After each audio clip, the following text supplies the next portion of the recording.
Okay, what's up guys? Welcome to another Mr. Finance video, third one for the year, and since the channel got restarted.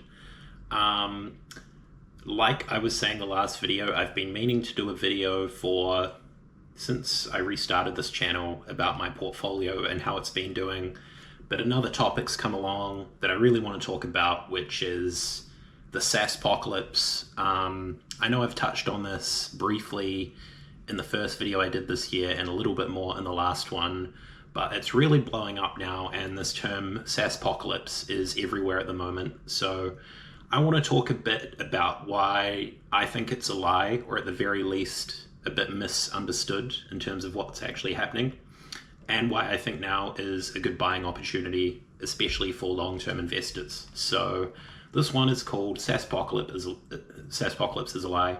Here's why I'm buying the dip. Let's jump in. So if you have no context of what we're talking about when I say Saaspocalypse, pretty much software as a service, which is what the SaaS stands for, and that's software companies like, if we're looking at the biggest one that most people know, we're thinking Microsoft. You know, they sell software to companies like Excel, Word, PowerPoint, Teams, all that kind of stuff. But also a lot of other companies are being affected by this. Adobe, of course, which makes Photoshop, Premiere Pro, which I use to make these videos. Snowflake, which does like data stuff. Duolingo is sort of covered by that, and that's been hit really bad, down almost 70% in the last 6 months. And ServiceNow is one which is starting to get hit recently. But these are all software as a service, SaaS stocks, and pretty much here you can see that they are bleeding really bad. They're down really bad the last 6 months. This whole thing really started around October, November last year, when we hit the previous all-time highs in the NASDAQ, I believe, and it's been really downhill since then. So that's what we're talking about when we say Saaspocalypse. Okay, so what are we talking about when we're talking about sentiment and why the Saaspocalypse is happening? Pretty much the layman understanding of it is that AI will vibe code software. Vibe coding means instead of having to have some expert software engineers who are, trained for years at university and have heaps of experience, you'll just be able to type into ChatGPT or Gemini or whatever you use, vibe code me Photoshop, or vibe code me Microsoft Word, or an equivalent of Microsoft Word, and it'll create the software for you for free, or for your monthly price that you pay for your AI service, and it'll be way cheaper or potentially free compared to current software companies. This means companies will spend less on software and make it themselves instead. This means software companies will stop growing, stop being able to hike their prices, and the stock price dumps, which we've just seen. So that's kind of the reason why, or at least the surface reason why this is happening. If we push back on that though, and this is kind of the counter argument to this, that a lot of people buying the dip are saying, software stocks usually have huge moats. So if you're thinking, Microsoft is a great example, it's very embedded in a lot of big companies. If we're talking about like a government agency, all of their internal staff will use Word, PowerPoint, Excel to create documents, to create work, to share it. A lot of the systems that they have to run are run on the Microsoft ecosystem. So, and also to mention, all their data is stored on like Azure, Microsoft servers. So for them to change to something that they've made themselves, or another product that's cheaper, the transition costs would just be insanely high for them and wouldn't be worth it. People would have to learn new stuff. Also, it might just not be something that they would want to do, because they might be a very risk-adverse company. They know Microsoft products work. They don't want to go ahead and try and vibe code their own software with the possibility that it'll fail and they have to go back to Microsoft anyway. This applies to other stocks as well that I mentioned, like ServiceNow, Adobe, It's very embedded in these companies, and it's got a lot of data in there that they've been using for years. If we're talking about Adobe, they've got a lot of templates, design-wise, where the change costs for them would just be way too high for them to consider, along with a lot of these companies being risk adverse. If we're talking big bureaucratic companies, government organizations, they're traditionally very risk adverse, and they're not going to be willing to jump ahead on some new technology just because it'll save them a few bucks. Also, large companies don't want to specialize in software. If you're a company and you're making, I don't know, aircraft parts, for example, you don't want to then have to specialize in making your own Word document production software or marketing software. You want to focus on making aircraft parts, right? So, yeah, pretty much to maintain this kind of thing themselves would be a pain in the ass. So they don't want to do that. Also, many of the SaaS companies have valuable data that will actually be integrated into AI. I think ServiceNow has talked a lot about doing this, where they've already been integrating AI agents into the software that they're offering, and it's using all the data that they've been accumulating for the last few years. Also, if we're thinking about something else I mentioned, Duolingo, it's got over a decade of data of people interacting with the app, learning how to speak other languages. Data is really what is going to be a valuable commodity in the age of AI. And all of these companies that are, quite a few years old, they've been in the game for a long time, this data is going to be really useful, and they can either sell it to these AI companies or work with them to create better products. So they have some value there that isn't being recognized in this Saaspocalypse kind of thing. Sort of like what I mentioned with ServiceNow, many of the SaaS companies are already adding AI features. So ServiceNow, they're adding AI features into their product. Adobe has added AI generation into Photoshop. It's added auto clipping into Premiere Pro, where you can get AI agents to do a lot of these things for you inside their software.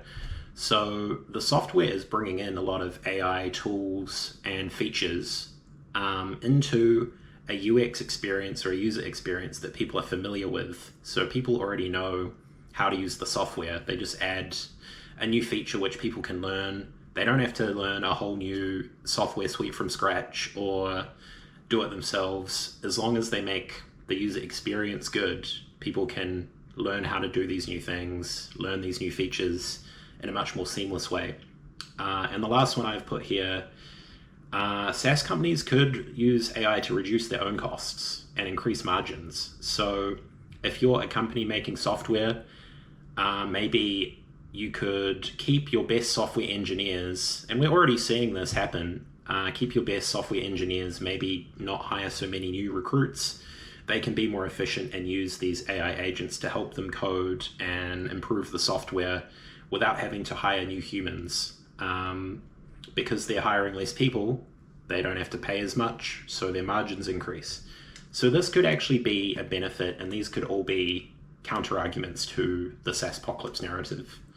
I know I skipped ahead briefly to this, but this is sort of an analogy I was thinking of. If you work at a big company, let's say you're working at the aircraft parts manufacturing company, I don't think they're gonna buy a cleaning robot.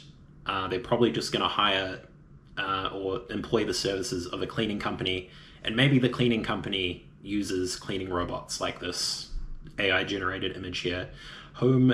I think that's meant to be clean, home clean services. They're not going to want to maintain the robots or buy the cleaning products or deal with that whole thing.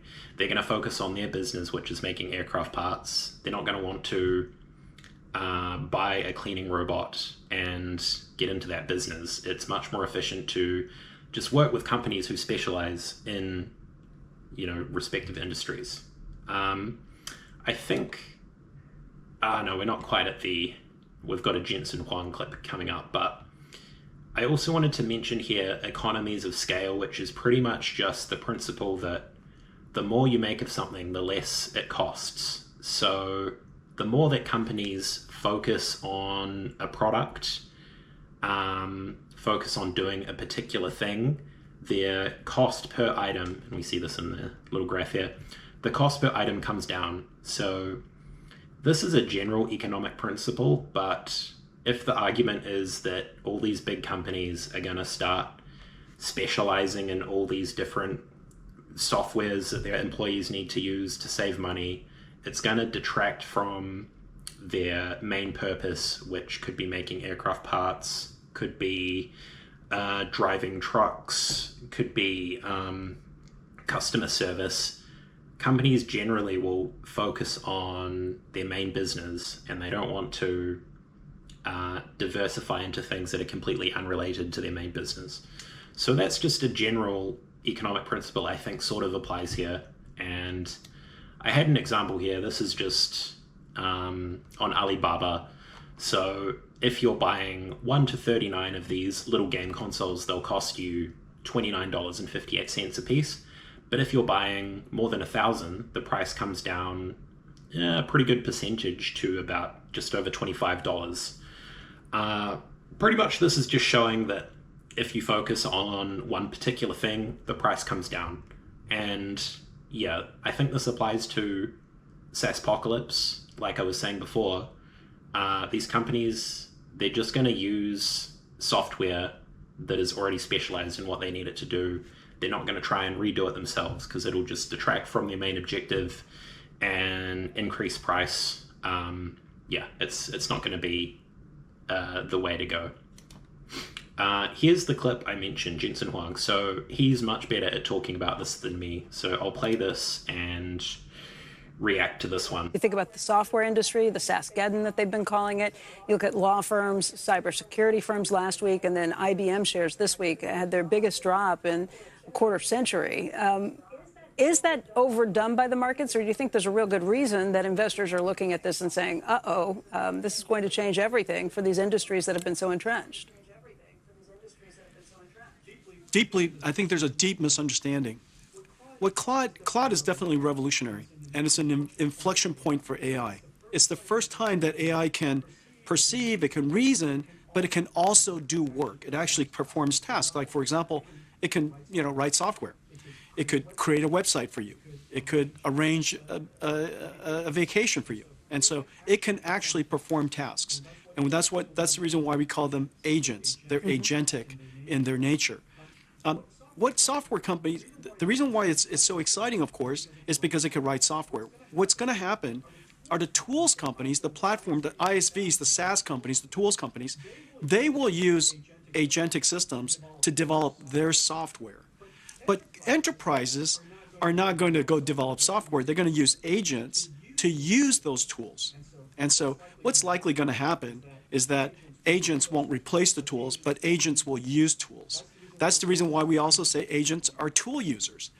Why write your own? Rewrite the browser when the browser exists and just use it? Why rewrite Excel when Excel exists? Just use it. And so all of these tools that we use today, whether it's Cadence or Synopsys or ServiceNow or SAP, these tools exist for a fundamentally good reason. And AIs, these agentic AIs, will be intelligent software that uses these tools on our behalf and help us be more productive. And so what's likely to happen, and this is very counterintuitive, it's very likely that because we have so many agents in our company now, the tool use will actually go up. And so, and you could see it all over the place. The number of C compilers that we use, the number of Python programs that we have, the number of instances are growing very, very fast because the number of agents we have that use these tools are going up. And so I have 42,000 biological employees, and I'm going to have hundreds of thousands of digital employees, and together we're going to use a lot more tools. But that means that you think that they're not going to disintermediate these companies like a Salesforce or so many of the others along the way. You think they'll still be using those tools coming from those companies that are being sold off right now by the markets? I think so. I think the market's got it wrong. I think it's very likely that these companies that we're talking about are going to introduce agents that run on their platforms. These agents, of course, they have to be experts in what they do, and nobody's going to understand customer service better than ServiceNow, and they're going to come up with agents that are really fine-tuned and optimized for the type of work that uses the tools that they have.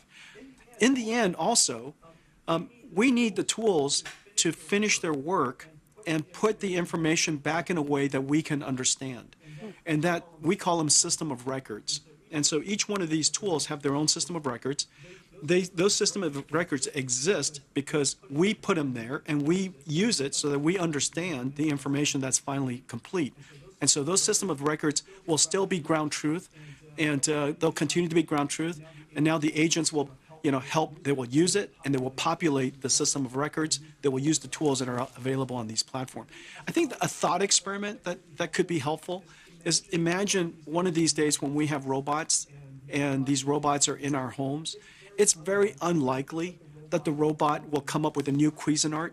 The robot will just read the manual for the Cuisinart and just use the Cuisinart. It's more likely that instead of coming up with another way of doing microwaving, that the robot will just use the microwave. These tools exist for a good reason. And so I'm fairly certain future robots will use screwdrivers and wrenches and pliers and things like that. And these tools are essentially in their digital form from the companies that you're talking about. So they're not going to replace the tools. They're just going to replace us, the humans that use all these tools to begin with. That's an interesting thought experiment. I like it. They're going to help us. They're going to help us. Okay, we'll take that. I'm going to have to like that one. That's a good video. I've watched that a couple of times now. But really good analogy from Jensen Huang there, of course, CEO of NVIDIA. Why would your robot invent a new way to cook food? It's just going to use the devices that you have, and that applies to these specialized softwares as well when we're talking about not physical but digital agents or robots or whatever you call them. So I thought that was interesting. Just wanted to share that with you guys if you hadn't seen it. Back to the slides though. Let's go to the next one. Now I want to get into something that a lot of people aren't really talking about so much. I've seen some people talk about this, and very, Wall Streety people very in the scene know what's going on with this, but your average retail person may not know so much about this. So this is the issue of private credit firms and how over-leveraged they are when it comes to SaaS companies. There was a good article I found when researching this video by this guy, Jason Lemkin. I think I've got the link to this on the next slide if you want to go have a full read of it. But he writes, SaaS markets have crashed in 2026, but is private credit the even bigger risk? He talks about how the software index, which is the IGV, is down 23% year to date. We've had 285 billion in market cap wiped out in a single day.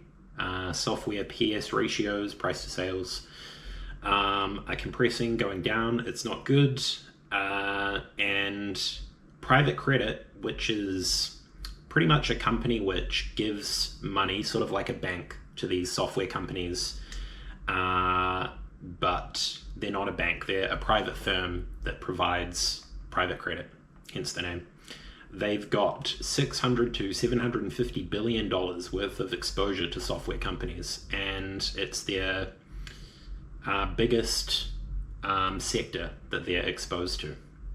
I'll just go to the next one here. This part was, I think, the most interesting area of the article, so I'll just read this out. First, some context on what's actually happening. The $3 trillion private credit market, the shadow banking system that financed a decade of software buyouts, has software as its single largest sector of exposure. Roughly 20 to 25% of all private credit deals are SaaS companies, according to Ninefin. UBS puts the AI disruption exposed share even higher at 25 to 35%. So how did we get here? From 2015 to 2025, more than 1,900 software companies were acquired by these private equity firms in deals worth over $440 billion. Back then, the thesis was irresistible. Sticky recurring revenue, high margins, predictable cash flows, high switching costs.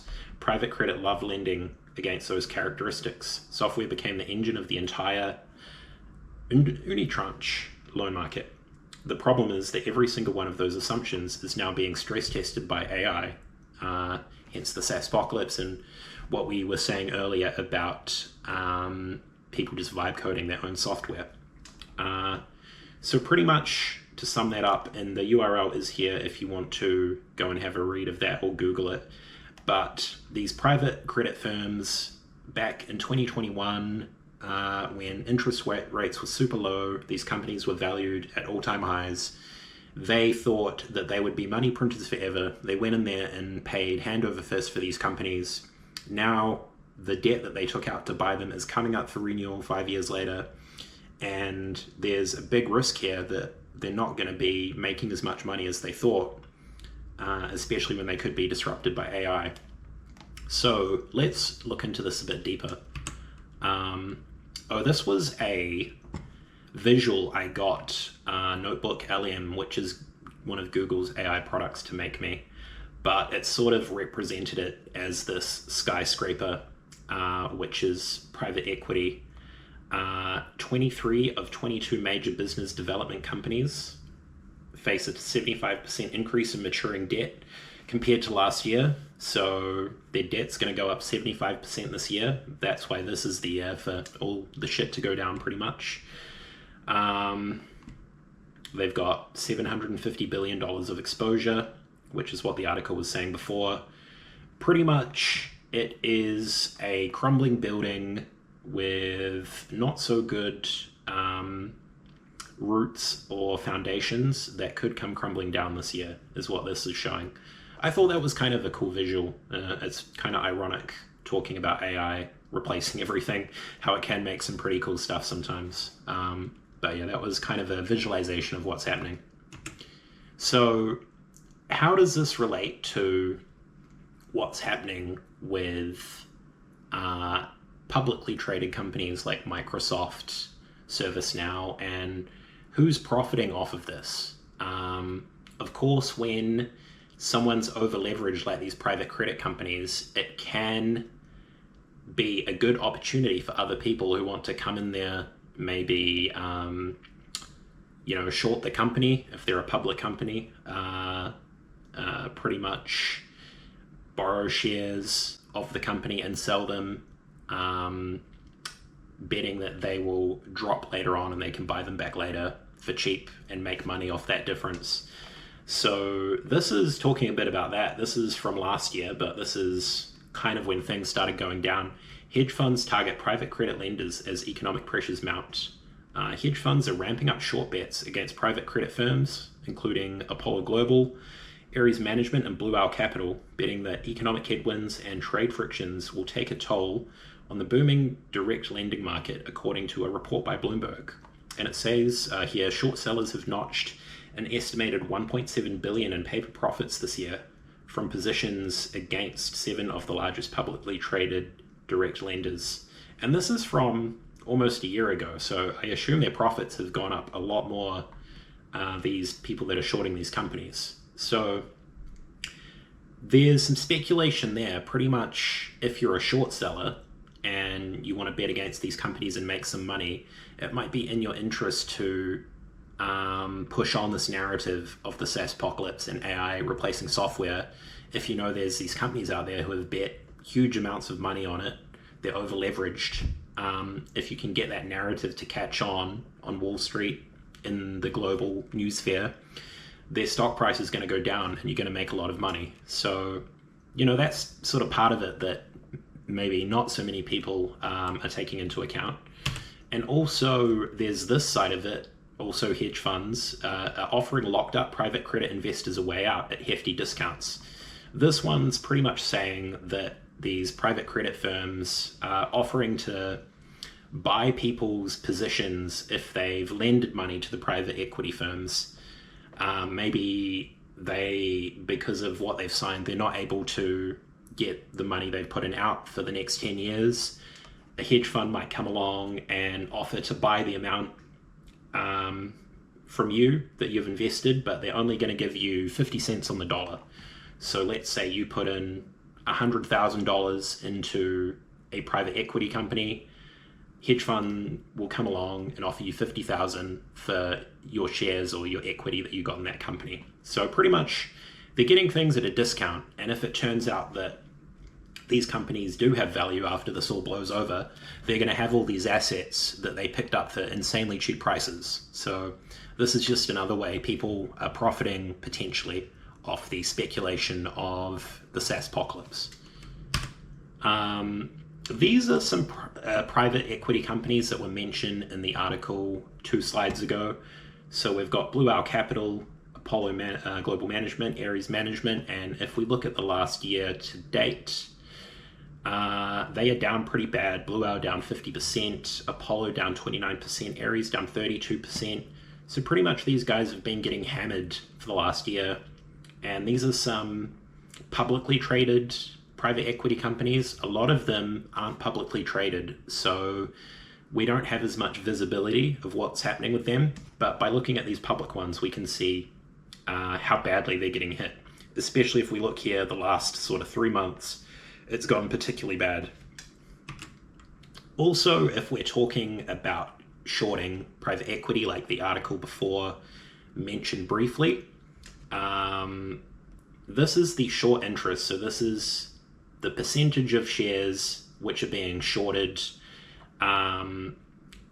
This might be getting a bit complicated for people, but if we think back to the GameStop event back in 2021, there was that whole short interest thing where people were kind of shorting GameStop, and then there were a counter group, Reddit, which bet against that. So that's where people might know what short interest is if you're familiar with that whole thing. But pretty much at the moment, the short interest has come down a bit. It is 7% for Blue Owl, 5% roughly for Apollo, only 3% for Ares, but it did peak towards the end of last year. It was pretty high for Blue Owl then, getting close to 14%, close to 10% for Apollo. And if we just look back at the previous slide, this would line up around here just before this most recent dip. So you kind of had short interest increase quite a bit around here, and the stock prices come down. So whoever shorted around the end of last year cashed out. They have made a lot of money by the looks because the prices come down. So there's definitely people making money off this narrative, and it definitely makes you think about how genuine we should take this whole narrative. If someone's profiting off it, is it in their best interest to be objective? Is it just speculation that we're dealing with? I can't say for sure, but it's definitely something to take into account.